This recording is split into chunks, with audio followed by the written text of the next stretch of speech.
엄마, 이 집에서 나가주세요. 평생을 바쳐 키운 큰아들의 입에서 나온 말이었습니다. 저는 그 순간 제 귀를 의심했습니다. 아니, 차라리 귀가 잘못 들었기를 바랐습니다. 호야, 엄마 말 잘못 들은 거지? 떨리는 목소리로 물었지만 아들 용호는 차갑게 고개를 돌렸습니다. 엄마, 이 집 등기부등본 보셨죠? 제 명의예요. 법적으로 제 재산입니다. 그러니까 이제 좀 나가주세요. 엄마랑 은주 누나 둘 다요. 저는 이정숙입니다. 올해 76입니다. 28배 남편을 잃고 홀로 7남매를 키워냈습니다. 새벽 4시에 일어나 시장에 나가 채소를 팔고 저녁엔 식당 설거지를 했습니다. 손톱 밑이 까맣게 때가 끼고 무릎이 쑤셔도 참았습니다. 자식들 배불리 먹이고 학교 보내는 게 전부였으니까요. 그렇게 악착같이 모은 돈과 정년퇴직금을 합쳐서 26년 전 이 연립주택을 샀습니다. 26년 전 이 연립주택을 샀습니다. 경기도 변두리였지만 제겐 궁전이나 다름없었습니다. 내 집. 내 이름으로 된 내 집. 평생 남의 집 월세방에서 전전긍긍하며 살았던 제게 이 집은 꿈 그 자체였습니다. 그런데 그때 제가 실수를 했습니다. 아니, 실수라기보단 너무 순진했던 겁니다. 어머니, 나이 많으신 분 명의로 하면 나중에 상속세가 복잡해요. 아들 명의로 해두시면 훨씬 편해요. 부동산 중개업소 사장님이 그렇게 말했습니다. 저는 법 같은 건 잘 몰랐습니다. 그냥 그러려니 했습니다. 그리고 무엇보다 큰아들을 믿었습니다. 호야, 그럼 내 이름으로 할까? 어머니, 제 이름이면 뭐 어때요? 어차피 어머니 집인걸요. 용호는 그때 환하게 웃었습니다. 28배 청년이었던 아들은 믿음직스러워 보였습니다. 저는 안심하고 등기를 아들 명의로 넘겼습니다. 그게 26년 전 일입니다.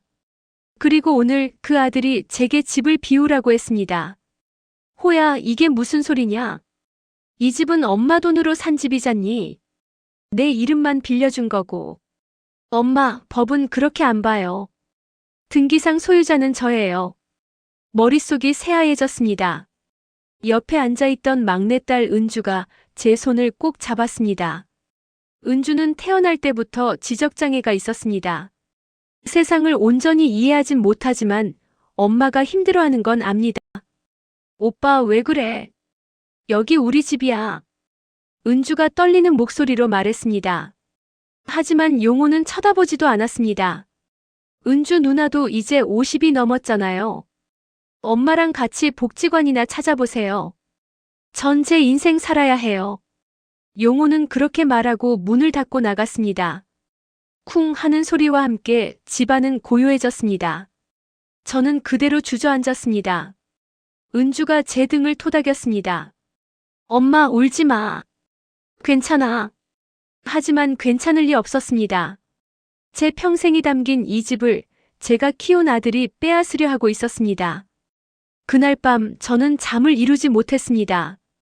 천장을 바라보며 지난 26년을 떠올렸습니다. 그리고 더 오래전 용호가 어렸을 때를 생각했습니다. 언제부터 이렇게 된 걸까요? 용호는 원래 착한 아이였습니다. 초등학교 때 제가 시장에서 넘어져 발목을 다쳤을 때였습니다. 용호는 학교 끝나고 매일 집에 달려와 설거지를 하고 동생들 밥을 챙겼습니다. 12살밖에 안 된 아이가 말이죠. 엄마, 나 커서 돈 많이 벌어서 엄마 편하게 해드릴 거야. 그 말을 얼마나 자주 했는지 모릅니다. 저는 그 말을 믿었습니다. 그런데 세월이 흐르면서 뭔가 틀어지기 시작했습니다. 용호는 대학을 나오고 취직을 했습니다. 하지만 회사 생활이 적성에 안 맞는다며 2년 만에 그만뒀습니다. 그리고 사업을 시작했습니다. 엄마, 나 친구랑 인터넷 쇼핑몰 차릴 건데 초기 자금 좀 빌려줄 수 있어? 얼마나 필요한데? 한 500만 원이면 돼요. 3개월 안에 갚을게요. 저는 적금을 깼습니다. 아들이 사업을 한다는데 도와주고 싶었습니다. 하지만 3개월이 지나도 6개월이 지나도 돈은 돌아오지 않았습니다. 쇼핑몰은 문을 닫았고 용호는 다시 찾아왔습니다. 엄마, 이번엔 정말 잘 될 것 같아요. 지인이 프랜차이즈 사업을 소개해줬는데 이건 대박이에요. 1,000만 원만 더 빌려주세요. 호야, 엄마도 이젠 여유가 없다. 지난번 돈도 아직 안 받았잖니. 그때였습니다. 아들의 표정이 확 굳었습니다. 엄마가 그러시면 어떡해요? 자식이 사업하겠다는데 그것도 안 도와줘요. 목소리가 높아졌습니다. 저는 당황했습니다. 그게 아니라. 아니긴 뭐가 아니에요. 집도 있으시고 연금도 받으시잖아요. 엄마는 그냥 편하게 사시면 되는데 저는 지금 인생 걸고 하는 거라고요. 쿵. 용호가 식탁을 주먹으로 내리쳤습니다. 그릇이 덜컹거렸습니다. 은주가 겁에 질려 방으로 뛰어갔습니다. 호야, 진정해라. 알았으니까. 저는 떨리는 손으로 다시 적금을 해지했습니다. 그게 15년 전 일입니다. 그 이후로 용호는 계속 돈을 빌려갔습니다. 치킨집을 차린다고, 주식 투자를 한다고, 친구 보증을 서야 한다고. 이유는 매번 달랐지만 결과는 같았습니다. 돈은 한 번도 돌아오지 않았습니다. 제가 이젠 정말 없다고 하면 용호는 화를 냈습니다. 문을 쾅 닫고 나가버렸습니다. 한 번은 냉장고 문을 발로 차서 경첩이 부러지기도 했습니다. 그러면서 점점 집에 얼굴을 비추지 않았습니다. 명절에도 제 생일에도 오지 않았습니다. 전화를 해도 받지 않았습니다. 다른 자식들이 물었습니다. 엄마, 큰오빠 왜 이래요? 완전히 연락이 끊겼잖아요. 저는 대답하지 못했습니다. 제 잘못 같았으니까요. 제가 돈을 더 줬어야 했나, 더 잘해줬어야 했나 하는 생각뿐이었습니다. 그러던 어느 날 둘째 아들 정호가 집에 찾아왔습니다. 어머니, 이거 뭐예요? 정호가 내민 건 법원 등기 우편이었습니다. 저는 글씨가 작아서 잘 안 보였습니다. 뭐라고 쓰여 있니? 어머니 집이 담보로 잡혀 있어요. 은행 대출 3,000만 원. 뭐? 저는 그 말을 이해할 수 없었습니다. 형이 이 집을 담보로 대출을 받았어요. 근데 대출금을 안 갚아서 지금 은행에서 경매 넘어간대요. 경매. 그 단어를 듣는 순간 눈앞이 캄캄해졌습니다. 그럼 우리 이 집에서 쫓겨나는 거니? 정호는 아무 말도 하지 못했습니다. 그저 주먹을 꽉 쥔 채 이를 악물고 있었습니다. 그날 밤 정호는 형에게 전화를 했습니다. 저는 옆에서 그 대화를 들었습니다. 형, 대체 이게 무슨 짓이에요? 어머니 집을 담보로 대출을 받다니. 야, 네 명의 집인데 내가 뭘 하든 상관없잖아. 상관없긴 뭐가 상관없어요. 어머니 돈으로 산 집이라고요. 그게 26년 전 일인데 증거라도 있어? 법적으론 내 집이야. 그러니까 너네가 나가. 어차피 난 이 집 팔 거야. 그리고 전화는 끊겼습니다. 정호는 그날 밤을 꼬박 세웠습니다.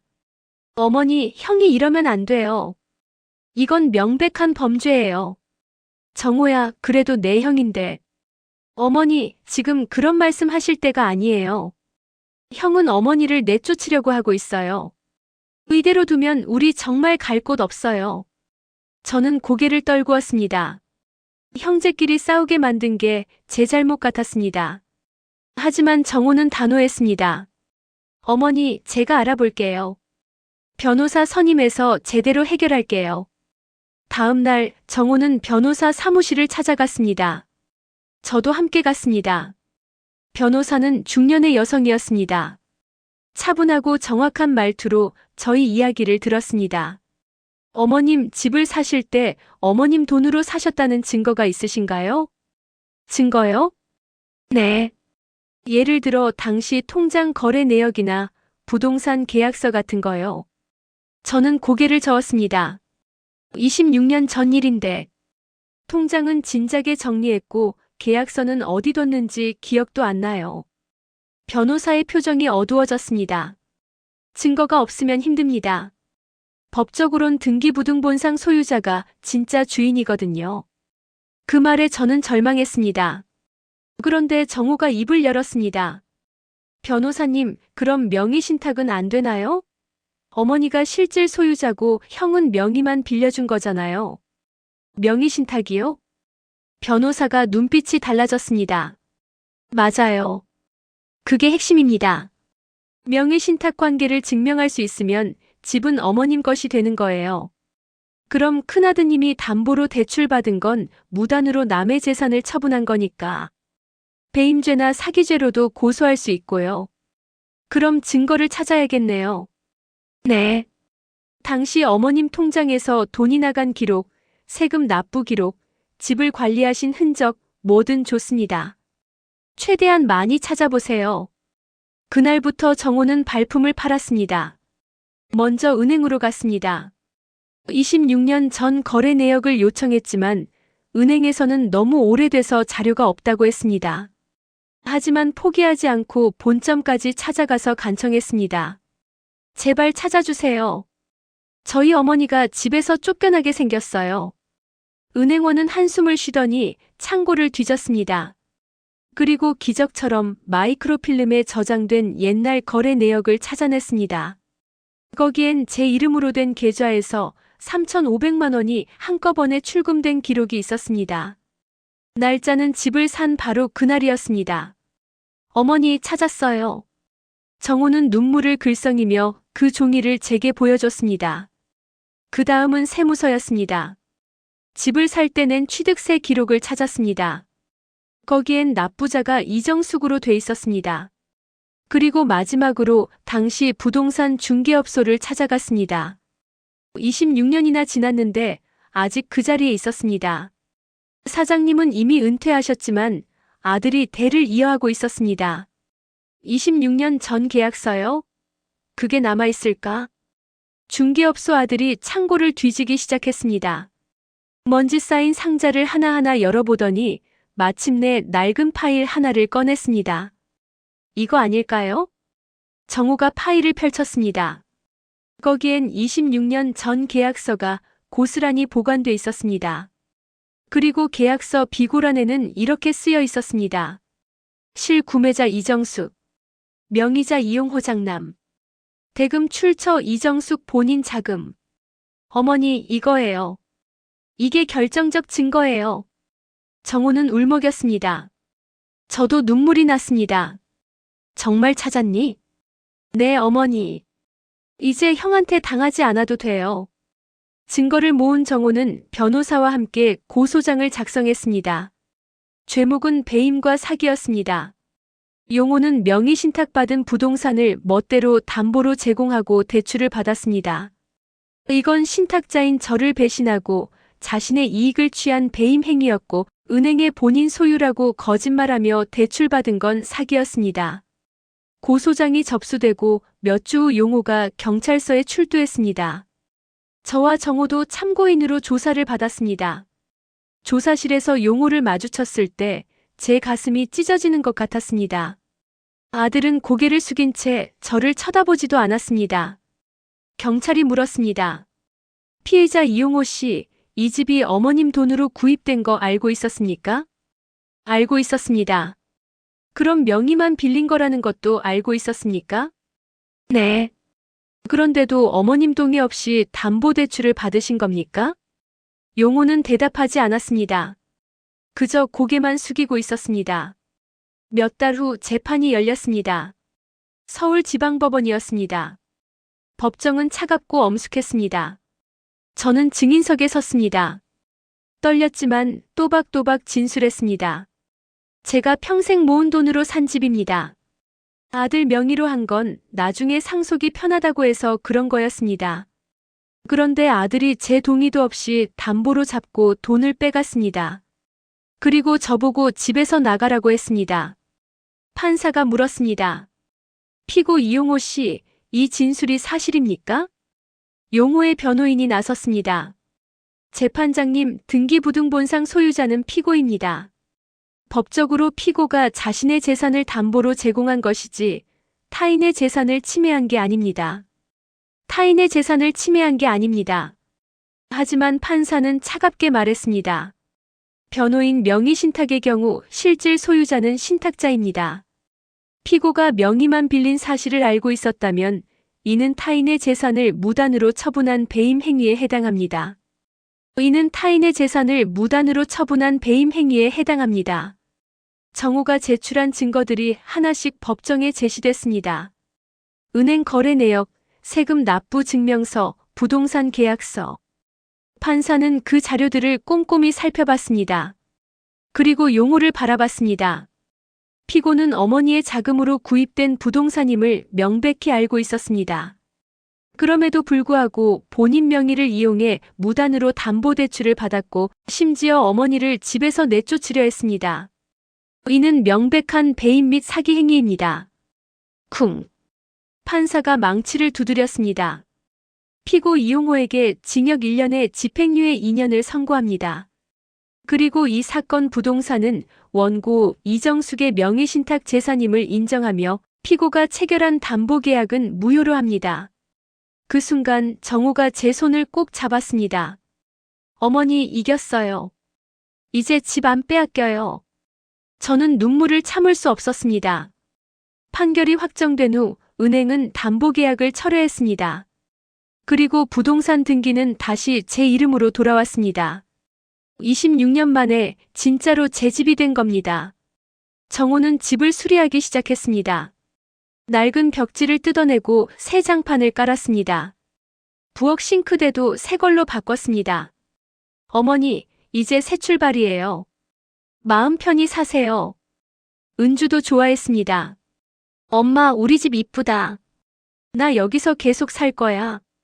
그래, 우리 여기서 오래오래 살자. 그런데 며칠 후 문 앞에 누군가 서 있었습니다. 용호였습니다. 저는 깜짝 놀랐습니다. 판결 이후 한 번도 연락이 없었는데 갑자기 나타난 겁니다. 호야. 용호는 여인 얼굴로 서 있었습니다. 눈가는 푹 꺼져 있었고 옷도 구겨져 있었습니다. 엄마. 죄송해요. 목소리가 떨렸습니다. 제가 정말 미쳤었어요. 돈에 눈이 멀어서 엄마한테 그런 짓을 했어요. 변명의 여지가 없어요. 저는 아무 말도 할 수 없었습니다. 저 엄마한테 용서받으려고 온 건 아니에요. 용서받을 자격도 없어요. 그냥 한마디만 하고 싶어서 왔어요.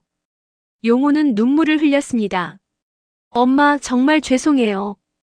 그리고 돌아서려 했습니다. 저는 그 순간 아들의 팔을 잡았습니다. 호야. 엄마. 엄마는 내가 미운 게 아니다.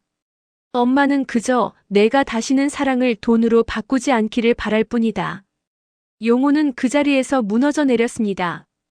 그리고 엉엉 울었습니다. 어린아이처럼. 저도 울었습니다.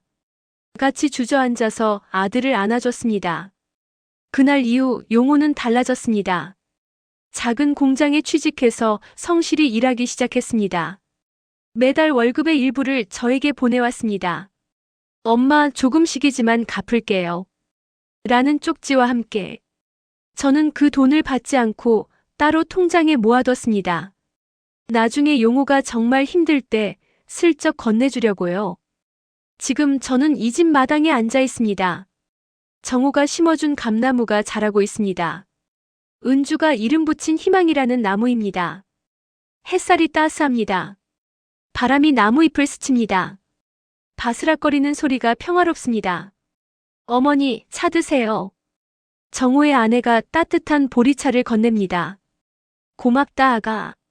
어머니, 저 꽃 심어도 돼? 은주가 장미 화분을 들고 웃습니다. 햇살이 감나무 잎을 스치며 반짝였다. 그리고 이정숙 할머니의 얼굴에는 오랜만에 평화로운 미소가 번졌다.